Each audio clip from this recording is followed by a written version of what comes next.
there. Hello? Can you hear me? Maybe I don't need amplification. I'm John Horn. This will come on at some point. The credits go on for a while, but we're going to have a conversation. I'm going to bring out first visual effects supervisor Felix Berges. Supervising, there it is, sound editor Oriol Tarrago. Cinematographer Pedro Luque. And director Juan Antonio Bayona.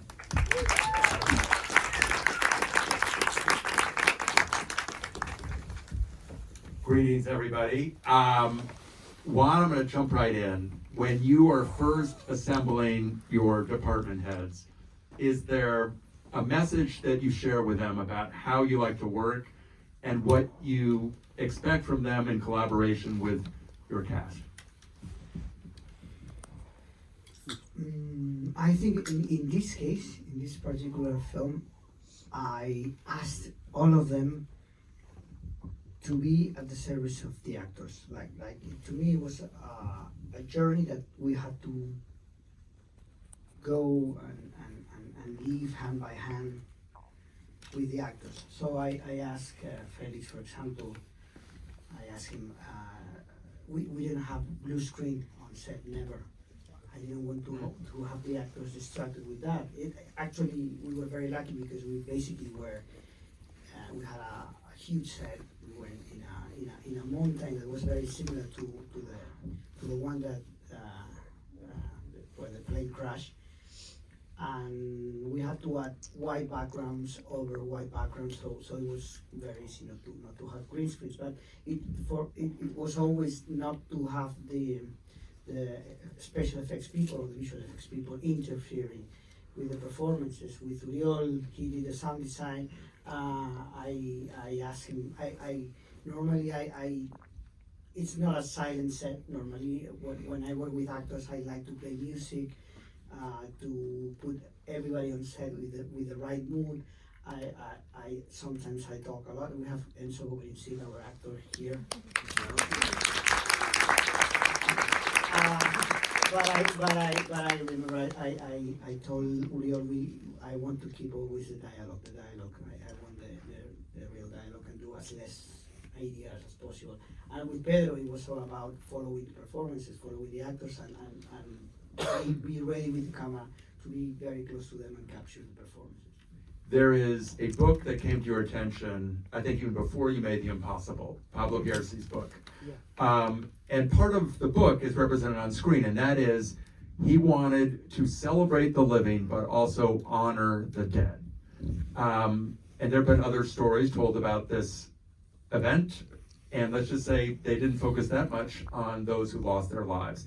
So when you see that book, what in your imagination says to you, there is a story about those who are no longer with us, and that's the story that I want to tell to honor them, even as we're celebrating the miracle of those who survived. What does that present to you? Yeah, that was part of the exploration of how to tell a story that has been told so many times in documentaries and other films.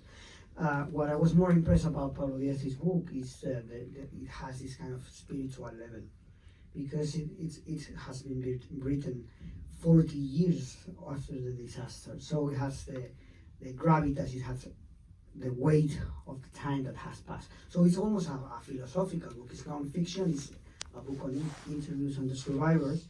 And to me, the big challenge was how can I translate that spiritual level to a script, because basically when you work on a script, it's dialogue and action. And then I realized this character, Numa, he's remembered to do so much. He was one of the bravest, the one that fight not the most, and he died 10 days before the rescue, And I thought that some of the parts of the book that I was more impressed about were the conversations the survivors still nowadays have with the dead. And then I thought, why don't we get that idea? And we gave Numa the chance of representing the dead and allowing the survivors not to talk about them, because they've been 50 years talking about them. and but to talk about the other ones and somehow return something of what the other ones gave them, the chance to be able to go back to tell the tale. And by doing so, suddenly the film became something very spiritual and very metaphysical. And I think one of your survivors told the story of being estranged from the family of one of his friends who died. And that after seeing the film, something changed about their estrangement, that there was a reconciliation. Yeah, I think it's because that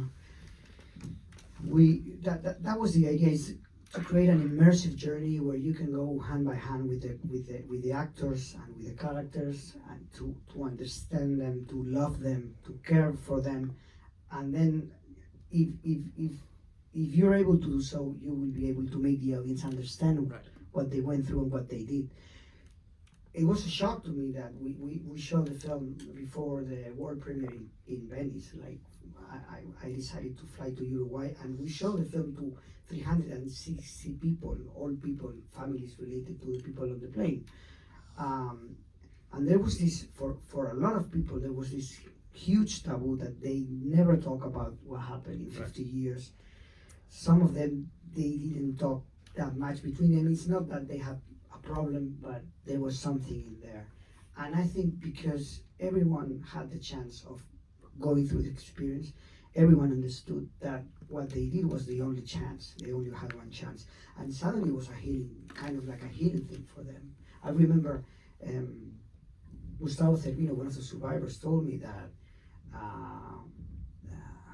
the brother from Gustavo Nikolic came to him and hugged him, crying, and they start both of them crying, and the brother of Gustavo Nikolic said, I don't know if I'm crying for my brother or for you, because it's the first time I understand how important is what my brother did for you to come back, and how bad it was for you to be there, You make a decision, and obviously the people up here are part of this decision to shoot chronologically, which means what? Your actor probably prefers it because they get to go through this experience. What does that present for your department heads in terms of opportunities and challenges? Is it 120 days? More. 100, More than 140. 140 days. Yeah, we're not too sure about the exact number. Lost count. Yeah, at one point we lost count. But for shooting chronologically, it's like it has a series of disadvantages, right? Yep. Because you suddenly you're like, this day you're in exterior, and the next day you're interior, and the other day you're exterior again, and whatnot, right? But and we were at the elements ruled our shoot, right? We had this set in the top of a mountain that when the weather was bad, we couldn't get there. We had a stage that was very close to the top of the mountain, that we had like the fuselage in there, but also real snow and real ice. And that place also, if the weather was too bad, it had the danger of like flying away. And so if the winds were like over 80 miles, we had to evacuate.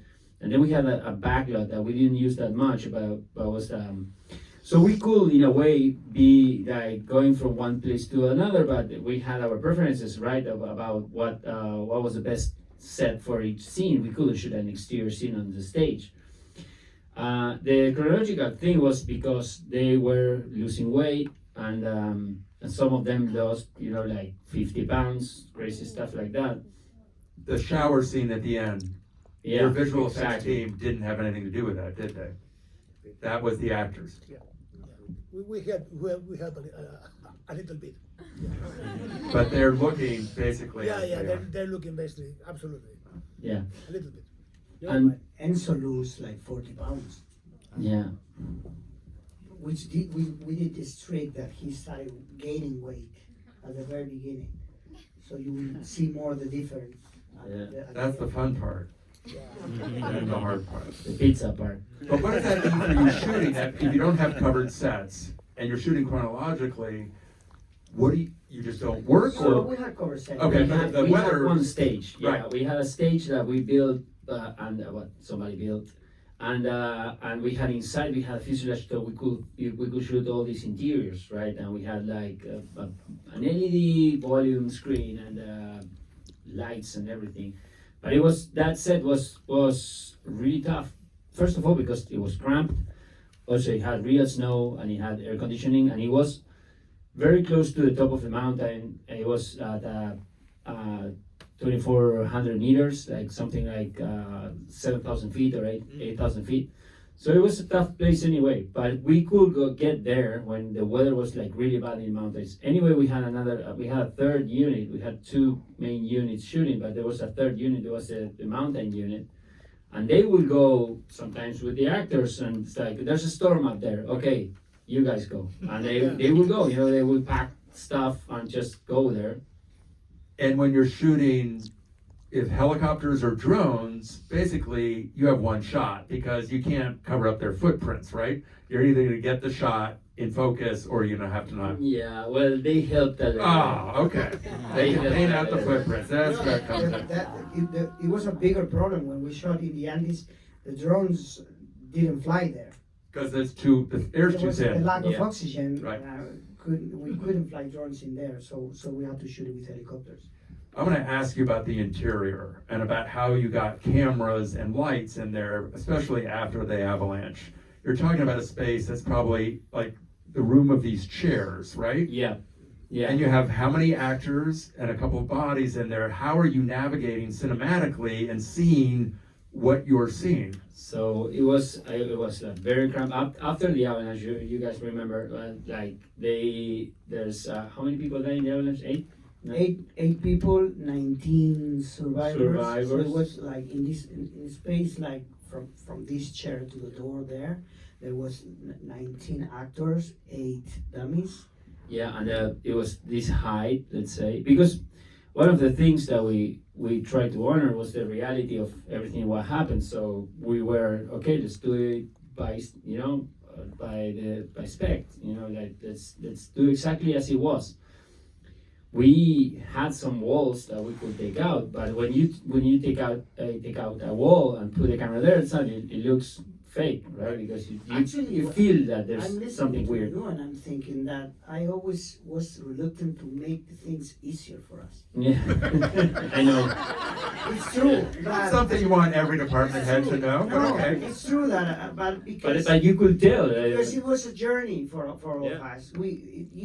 We wanted to capture a journey, but we had to do our own journey. The actors, of course, did their own journey, and I remember telling you, don't worry if the thing becomes very difficult, because we will shoot it as you will shoot a documentary, like not the way you want, but the way you can, and by doing so, will be more realistic. But how were you able to pull focus? Or So even frame a shot? basically what ended happening is like the operators had a camera on the lightest, more small build that we could get. The focus puller were outside, and they were like literally crawling with their cameras and just moving them like this, and trying to show that way, this way, and cleaning the lenses themselves when they got foggy because of the there was real ice and snow and breathing and then when they are in the darkness, we ended up removing some of the parts of the ceiling, and there's a lot of VFX in this movie that are like just not VFX for the sake of the VFX, but like in more like invisible effects. Right. Like, okay, we had to remove this part of the ceiling. I need VFX to put it back in, right? And so it's How like many shots of visual effects we have in the film? 1,000. 1,000. 1,000. shots. Yeah. But is that kind of like, I always think about the always the most miserable guy on set is the focus puller. Yeah. Because He did a great job, He though. has the most difficult job, and only people realize about his job when he When he fucks up, yeah. and But he has no light, not a lot of light, so No, his and depth I of always- field is. I always take so much care of the focus puller because I see how ungrateful is his job. But to tell you the truth, Felix he did a fantastic job because like most of the backgrounds in the location are replaced for backgrounds from the Andes, and you never notice that. I hope. hopefully you didn't notice, but that's a testimony of how good is his work. Yeah. Oriol, I want to ask you about sound design. It is immersive, and I'm going to ask you about two scenes, but let's talk about the avalanche. People who talk about avalanches or earthquakes talk about it sounded like a freight train or something like that. When you're putting together the sound of that avalanche, are there elements that are mechanical? Is it all natural? What went into the sound of that avalanche? Oh, there's we use a lot of the fuselage sound because it's part of the plane. So in the first scene of the plane crash, there's like the engine plane, and there's also the metal vibrations of the metal. So that vibration, so we use it later on the avalanche. So when they laughing, whatever, so suddenly all this sounds like it kind of remember the accident. They were like, what the fuck? What is this? Sorry. That's okay. What is this? What is this again, right? So we use a lot of that sound to, bring the audience or bring them back to this like whirring, right? And also we use like more like organic sound of like something's approaching. So when we're coming from like low end sound until to like high end pitch from like the debris hitting the fuselage. But you did something very, very interesting. That scene that you already did in the tsunami scene in Impossible. Oh, which later is on? You changed the sound. Yeah, later on, yeah. Exactly. In every shot has a different atmosphere. Later on So when you they create a rhythm. It's like shh. Yeah, when they tried to go out, get out of the snow, and that scene was like loud, and the editing room, Bayona always like kind of like feeling long, and we didn't. There was so many people screaming, and it was chaotic, and at the end it was tiring so I didn't know what to do, and then I realized of what we did in the Impossible. So it's like we cut a different sound for each shot, like if it were like a documentary kind of like rhythm. So some scene, some shot is like more like low end wind, some other you can listen to the people screaming. So we got like this rhythm of different colors and Because there is no music in the scene. There's So no music basically, at all. you play like so you make the rhythm kind of between like a shots, rhythm, yeah. now, like a music with the sound. And how are you sound recording the actors? Are they wearing mics? Because you're so close to them, you can't obviously have a Yeah, boom or a. Jorge's the recordings. Yeah, how did you do it? We all were labeled, and then the camera, they had to put two microphones on the camera, like attached to them, because there's no way the boom operator could be inside. Yeah, no, also we were using these super wide lenses. No, we were switching all the time and between like a 12 millimeter lens or a 28 anamorphic, or we used a lot of these probe lens like the Laowa, this Chinese lens that's like a stick, like it's like a boroscope. No way to the boom operator inside. Exactly, you will see everything. Yeah. You could put many lights So either. we end up putting microphones in the camera because the camera Yeah. is always so Yeah, close. the camera was really So close. they were to it. labeled, and sometimes Bayonos like to improvise and do different things, and the actors were like free to do that. So sometimes we had to teach them how to change the microphone. If they have like a spray battery on the pocket, so we teach them how to reset whatever happens inside the set, because getting in there and out was just a nightmare. Yeah, because also we were doing always very low takes. Because Exactly.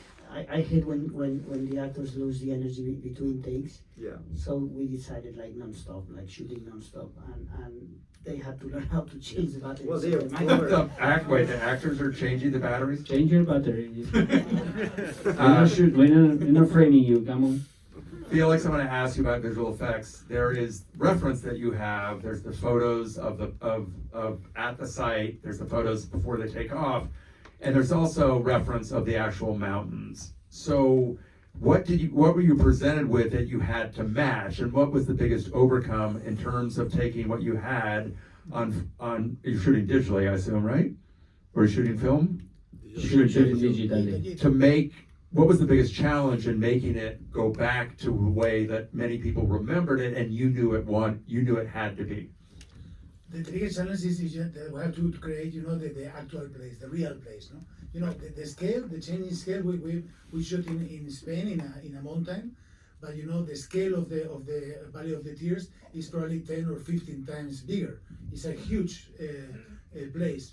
We take 1,000 or 100,000 of photos in in the Valley of the Tears, and we have done more or less all the shots with photographs, with plates, with photographs.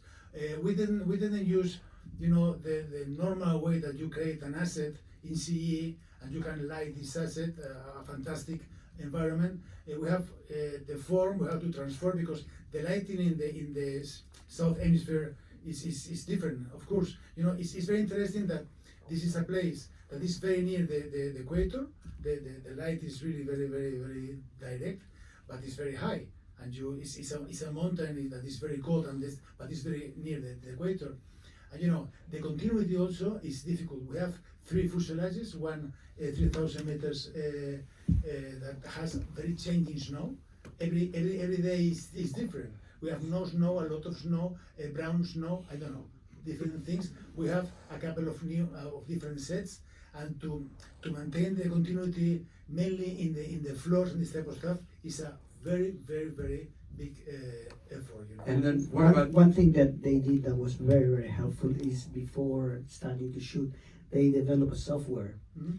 with the whole geography of the Valley of the Tears, of the spot where the plane crashed, and we were able to place the camera and according to the day of the shoot, the light will change depending on the hour. So that gave us a lot of information beforehand, before going to Yeah. to the Valley of the Tears. The first thing that we did, the first thing that we shot was the backgrounds, and it takes 3 days to get there, to get used to the altitude. It's not a safe place. We went with a group of professional, a production company that is made of professional climbers. So it's kind. There's always a risk because you're in a place that you're not 100% sure safe all the time. So we made that software helped us a lot in finding the shots before getting there. Yeah, and you can change, and you can see the same shot in all the sets. Exactly. Exactly. With the flick of a switch, you will be like either in Sierra Nevada in Spain, or in the Andes Mountains, or in the backlot. Or And all of these 3 places had different, you know, like orientation with the sun, but it was like for finding remember when they take the pictures, right? This guy taking pictures, and the reproduction of those pictures it's like super accurate, and it's accurate also with the lighting. Like the lighting was exactly like that.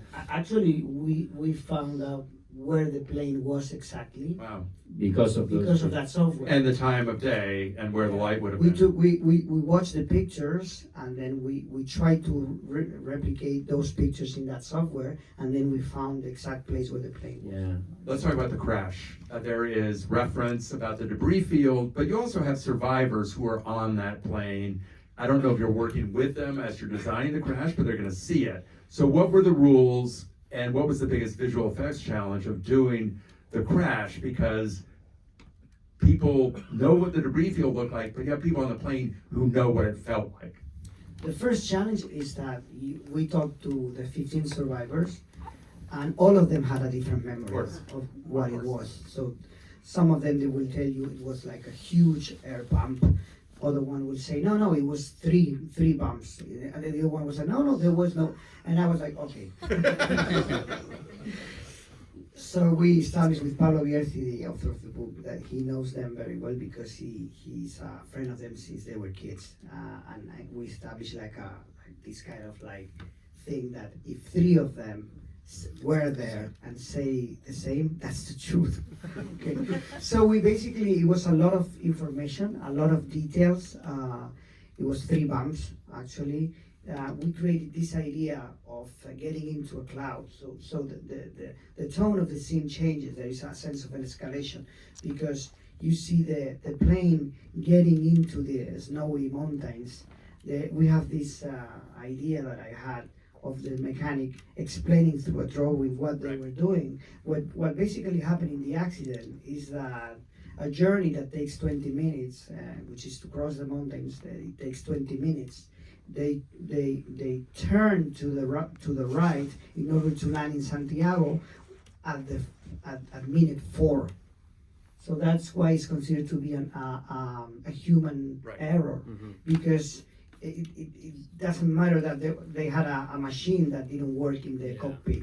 It's a journey that is 20 minutes. You cannot turn.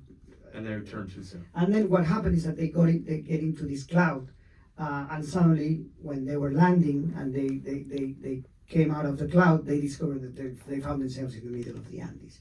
And we were playing with the light in terms of the tone. So at the very end, it's like this moment that the plane is like trying to not to crash in the mountain they had ahead, and we finally have the sunlight like blinding the Numa, you know. But the most important idea, that's what I told them, is to be with them, not to know more than what they knew, which was basically nothing. So the audience had the impression of being inside the plane, Right. not knowing what's going on. You don't go to the cockpit to see the pilots explain what's going on. It's basically an immersive thing that you are with them. Like we had more shots outside of the plane that we decided to take out because it was a lot more effective being there with them. Do you think in that way you're thinking more about how you shot The Orphanage than The Impossible? The Orphanage is inside this contained space where the audience feels like they are with the characters, whereas The Impossible is kind of observing from afar and above. Did you talk about that with your department heads, that this is more horror story than survival story in a way? What I remember is that we had a conversation about the lenses, and I really like to use always white lenses because these are the lenses that allow the audience to see the set. And when you see the set, you are into the set. You know, if you use long lenses, you will have a beautiful, probably a much beautiful image, and the actors will look better, but you will not see the set. So the audience cannot be inside the set because they basically don't see it. So I really like to use white lenses. Yeah, the other day somebody was asking me the same thing about the background in horror films, how was applied to this movie, and we never thought of this as a horror film, but maybe somehow we carry it in our way of doing stuff, and maybe No, but that's I the remember ominous. talking to Nando. Mhm. Nando was Nando Parrado. He's the one who climbs the mountain with Roberto Canessa at the end, and he told me my fear, the energy that kept me all the time moving on was fear. Wow. Yeah. Fear of staying there, fear of what we were doing, fear of not seeing my father to tell him I'm alive. So you at the end you're playing with you're trying to make the audience feel the emotions they went through, and Yeah. fear was a very important one. Yeah, fear I want- is an important I want to ask each of Not you. panic. Right, I get it. Fear. I want to ask each of you, what was the biggest creative challenge you faced in making this film? To me, it was like reaching this kind of spirituality that the book has, because how do you do that?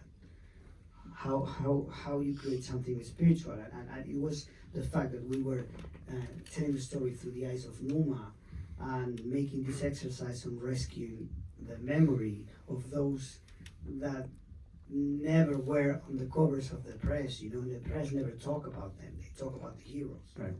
They never felt like heroes when they came back. They felt miserable. So for us, the biggest challenge was exactly what they wanted when they wrote another book, is to change the tale, to retell the tale in order to make the audience understand what was to be there. Right.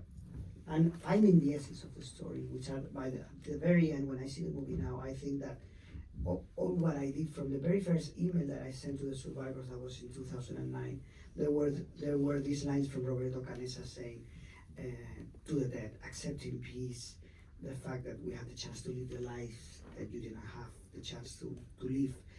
From that conversations to this moment when I see the film, I see that what I'm trying to do is to create this kind of like conversation that basically tells about this idea that you and the other one are the same.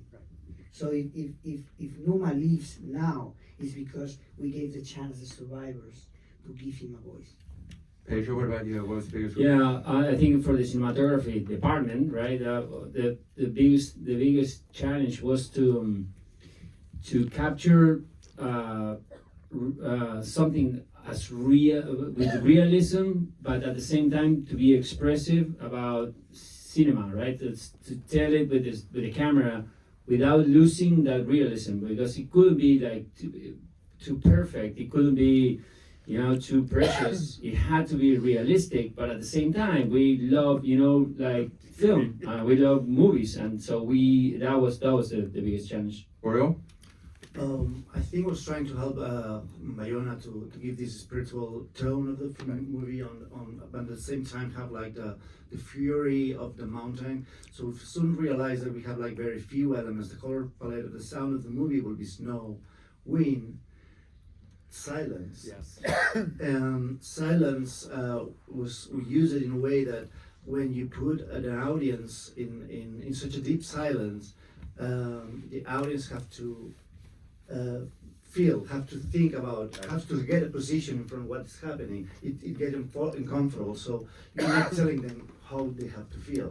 They always need to process that image. So that was a powerful tool also. And then later we realized that we have an alien element that's the fuselage in the middle of this stillness.